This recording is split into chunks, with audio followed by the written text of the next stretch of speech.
Heart on Ice, a hockey romance by Nora Ambrose. Narrated by Nora Ambrose. This full-cast audiobook was produced using AI voice modification paired with the performance from a live human actor. Chapter 1. Clash at Calgary. The United States and Canada were going to war on the ice. A tingling surge of anticipation seemed to ripple through every row of the Calgary arena, as though invisible sparks were darting between the 20,000 spectators packed inside. The ice itself gave off a clean, sharp scent that reminded Stacey Carter of crisp winter mornings. Every inch of the place hummed with possibility. Vendors bustled about, balancing trays of popcorn and pretzels that wafted mouth-watering aromas into the frigid air. Even the lines on the ice seemed brighter, sharper, as though painted with an extra flourish for this one day of destiny. The locker room felt like a pot just about to bubble over. Tension and excitement brewed thickly in the air, while the telltale tang of athletic tape drifted under everyone's noses. Sticks and pads lay strewn about as if they were the weapons of a band of adventurers preparing for a grand quest, and every team member seemed to sense that a momentous battle lay just beyond the locker room doors. Stacey Carter, about to fasten her gloves, glanced around at her friends, each lost in the private rituals they believed would conjure victory. Stacey Carter's dark brown hair, tied back into a neat ponytail, brushed lightly against the USA crest on her jersey. Stacey was the team's top-line center, the fulcrum of USA's offense. She'd always thrived on reading the game's ebbs and flows, adjusting on the fly. Megan Tran adjusted her goalie pads with a steely determination, while forward Rachel Thompson methodically laced up her skates, each fully immersed in their pre-game rituals. Stacey knew this was her moment to step up. Coach David Geller charged into the locker room with a small army of assistant coaches behind him. With a silver-streaked beard and lines etching a face from years of endless toil, David Geller looked like a veteran general prepared to go to war. Listen up, everyone, Coach Geller called out. Every head swiveled to focus on the head coach of Team USA. His voice, a mix of determination and pride, echoed through the locker room. 4 years ago, they snatched our dream on our own ice. I still taste that loss every morning, and I know every one of you feels it just as sharply. Carter, you've turned heartbreak into hunger these last seasons. Tran, you've battled injuries that would have ended a career. Thompson, you've trained twice as hard to tighten your forward line. We're not the same team they beat. We are hungrier, smarter, and burning for redemption. Make them see that from the moment the puck drops. This is our game, our moment. His words ignited a fire in each player, a determination to win for their country and for each other. Give me 100 shots, Coach, and I'll send everyone back to the stands. Her forward Rachel Thompson called out. A wave of determined nods and fierce grins spread through the room. Stacey felt a wave of adrenaline swell within her. Ever since childhood, she dreamed of winning gold in the Universal Winter Games. The Universal Games were the pinnacle of winter sports. A gold medal here, on the most significant world stage, would mean Stacey had successfully reached the summit of her hockey career. Now she was so close she could almost feel the weight of a gilded medal falling over her chest. Her dream was now just one game away. Every drill, every practice, every sacrifice has led us here. Geller continued, his voice growing stronger. So, let's show them what American hockey is all about. Let's make every little girl watching at home believe that dreams can come true on the ice. Who's with me? The response was immediate. A chorus of cheers and stick taps against the floor that rivaled the crowd outside. As Stacey looked around at her teammates' determined faces, she felt a surge of pride and purpose. It was game time. Gold medal game. United States versus Canada. The roar of thousands packing the arena greeted Stacey and her teammates as they skated onto the pristine ice. The crowd encircling the arena was a sea of red and white. This was Canadian home ice. 4 years ago, the Canadians humiliated America in Salt Lake City. Now it was time to return the favor. The star-spangled banner filled the arena. Stacey felt her chest tighten as the music swept over her.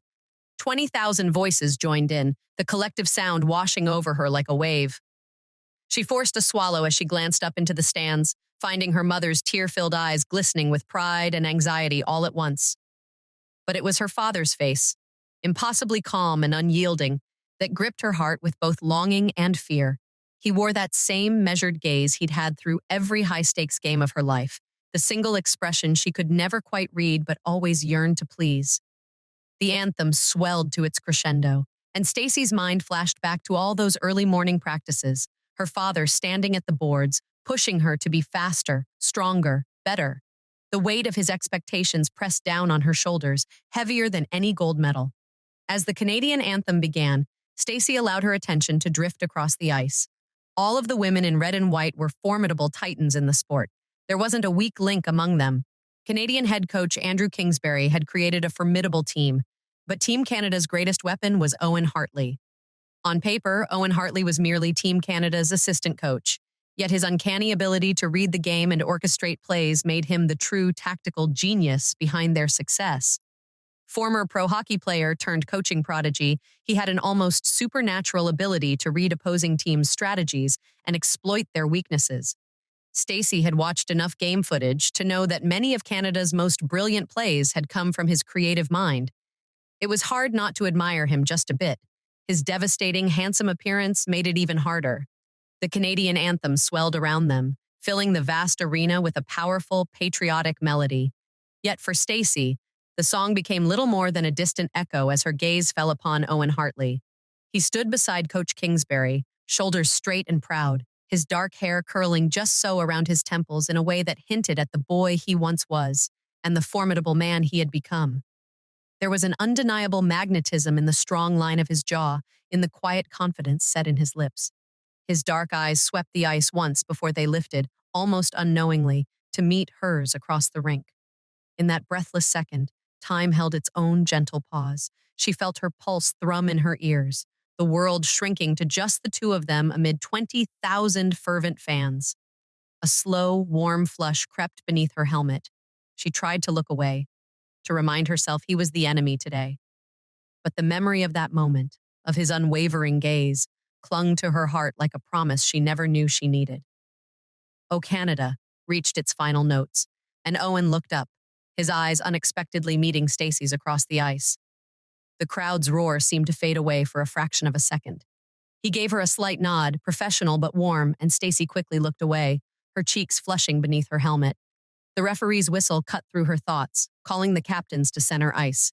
Stacey pushed all thoughts of Owen Hartley aside, tightening her grip on her stick.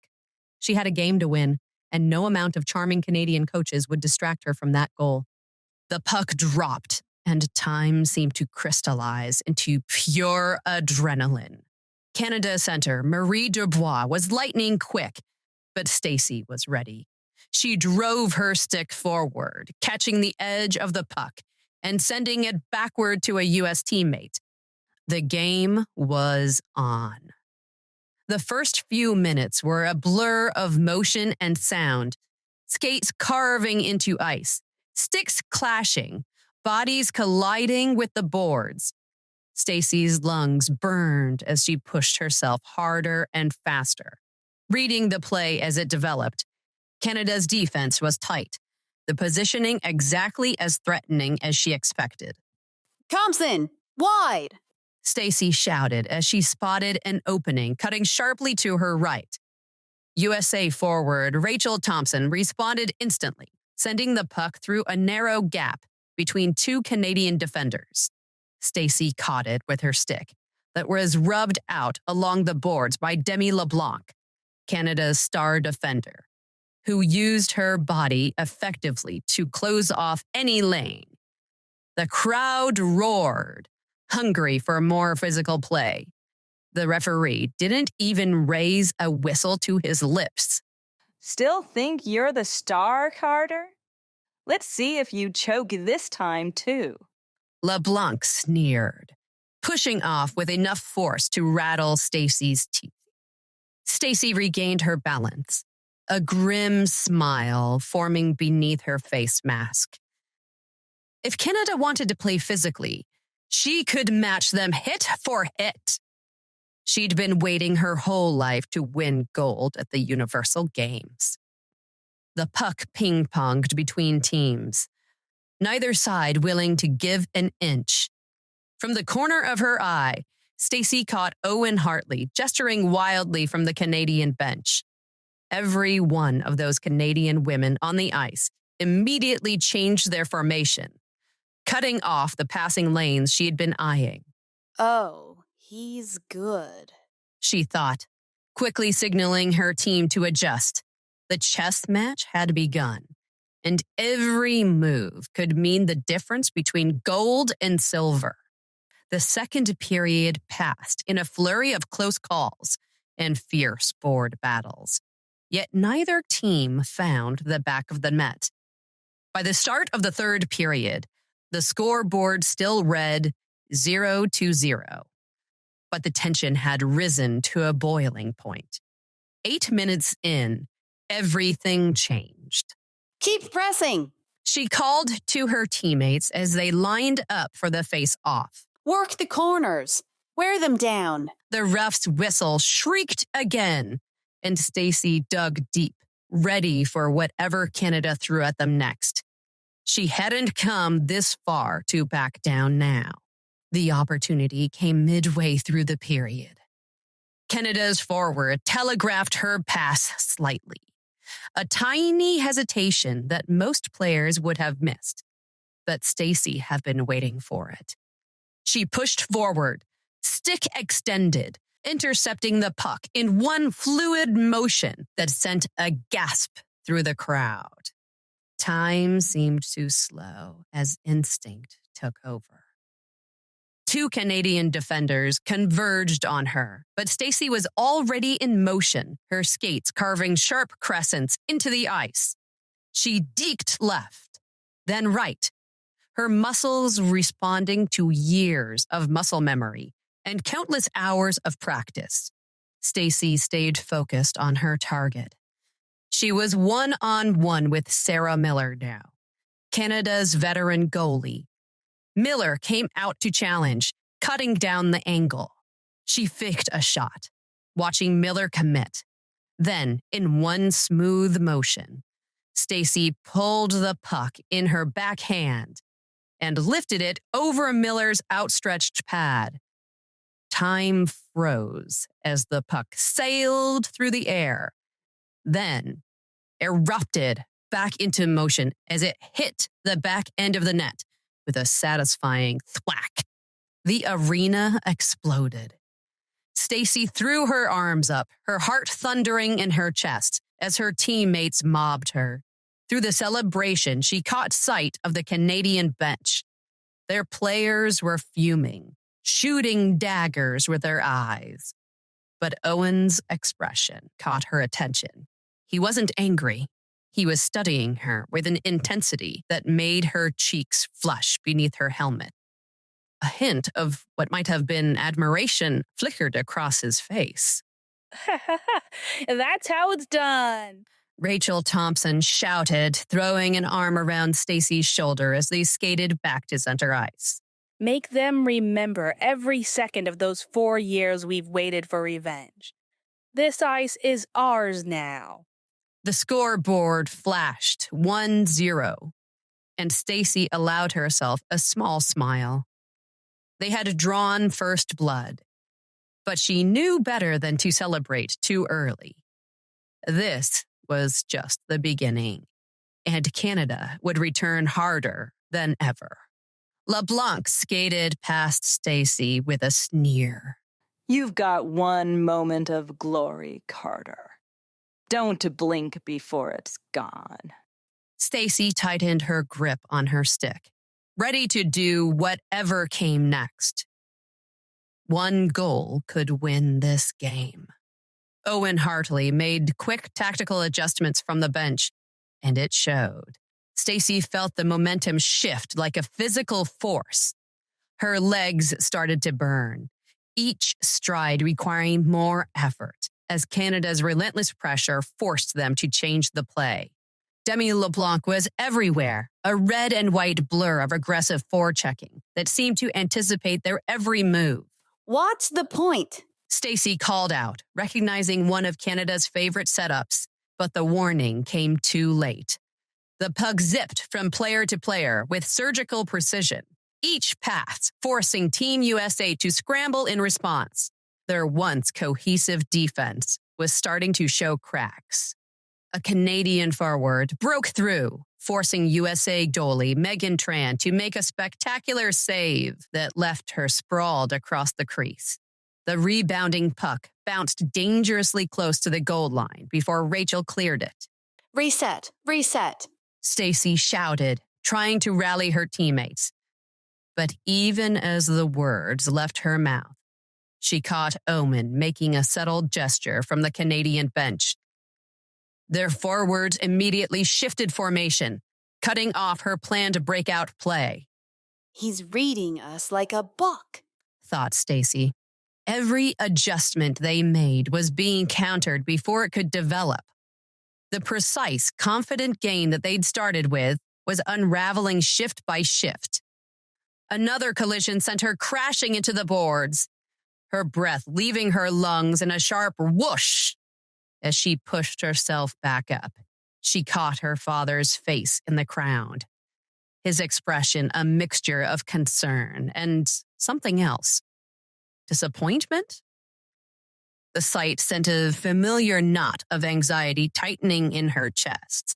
Time out. Coach Geller called from the bench, and Stacey had never been more grateful to hear a whistle. As she skated to the bench, chest heaving, she could feel the game slipping away from them. The roar of the Canadian fans was getting louder, drowning out the American cheers. And even the ice beneath her skates seemed to be fighting against her. They needed to find a way to shift the momentum back and fast before Canada made them pay for every mistake. The team huddled around Coach Geller. His calm demeanor contrasted with the chaos unfolding on the ice. His eyes sharp behind his wire-rimmed glasses as he surveyed his players. Ladies, he began, his voice low, but carrying the weight of decades of experience. they're reading our standard breakout plays. They've done their homework. He glanced briefly toward the Canadian bench where Owen Hartley stood. We need to adapt. Geller pulled out his whiteboard, quickly sketching new play formations. Carter, I want you to drop back deeper into the breakout. Thompson, you will fake the wheel and then cut hard through the neutral zone. They're overcommitting to the boards. We can use that against them. But more importantly, you're letting them get in your heads. You're playing scared, playing their game instead of ours. Remember who you are. Remember what got you here. We're not here because we're the biggest team. We're not here because we're the strongest. We're here because we're the smartest, the fastest, and the most determined team in this tournament. Start playing like it. 30 seconds. The assistant coach called out. Coach Geller caught Stacey's arm as the team returned toward the ice. Carter, stop trying to carry the whole game on your shoulders. Trust your teammates. That's why they're here. Stacey nodded, feeling some of the tension release from her shoulders. He was right. She had been trying to do too much, letting the pressure push her into forcing plays that weren't there. Now get back out there. Geller said, the ghost of a smile crossing his face. Let's win this thing. The third period was grinding to an end when it happened. Stacey had just completed a shift change. Canada's top line pressed hard. She recognized the exact setup from countless hours of studying game footage. One of Owen's signature plays. Watch the cross. She shouted, but the crowd's roar swallowed her warning. Canada center threaded a perfect pass through traffic. The puck sliding between two American defenders. LeBlanc appeared out of nowhere, timing her rush perfectly, and one-timed the puck with devastating accuracy. The sound of the rubber hitting the net was like a gunshot. USA goalie Megan Tram sprawled desperately, but she had no chance. The red light flashed, and the Canadians packing the Calgary arena erupted into a wall of sound. The Canadian team piled into LeBlanc in celebration, their red jerseys a blur of motion against the white ice. Stacey's gaze drifted involuntarily to Canadian assistant coach Owen Hartley, who maintained his professional composure, but couldn't entirely hide the satisfying gleam in his eyes. The momentum shifted like an avalanche. She could feel it in the suddenly tense postures of her teammates, see it in their wide eyes and tight grips on their sticks. Everything they'd worked for was hanging by a thread, and the weight of 4 years of preparation pressed down on Stacey's shoulders with crushing force. Stay focused. She called out, trying to keep her voice steady despite the panic clawing at her chest. We still got plenty of time. But as she looked up at the scoreboard, just under a minute remaining in the third, the numbers seemed to blur. A collective gasp from the crowd called her attention back to the game. A play unfolded like a nightmare. An American defender hesitated for a split second on a routine clearance. That's all it took. Canada's forward pounced on the mistake, stealing the puck and finding LeBlanc with a perfect pass. The shot was a bullet in a top shelf that Megan couldn't reach. The horn blared. 2-1. Canada. Stacey's chest felt tight, each breath a struggle as she watched the Canadian bench erupt in celebration. Owen was there, exchanging proud nods with his players, his game plan working to perfection. She forced herself to look up at the stands, instantly regretting it when she found her father's face. He wasn't even watching anymore. He was already walking away, disappearing into the crowd. Her mother remained, tears streaming down her face. But all Stacey could see was that empty seat. Somewhere in her mind, a small voice whispered the worst truth. They would have to do this all over again. Line up, smile through the tears, and watch their rivals receive the gold medals that should have been theirs. Next time, silver wouldn't be enough.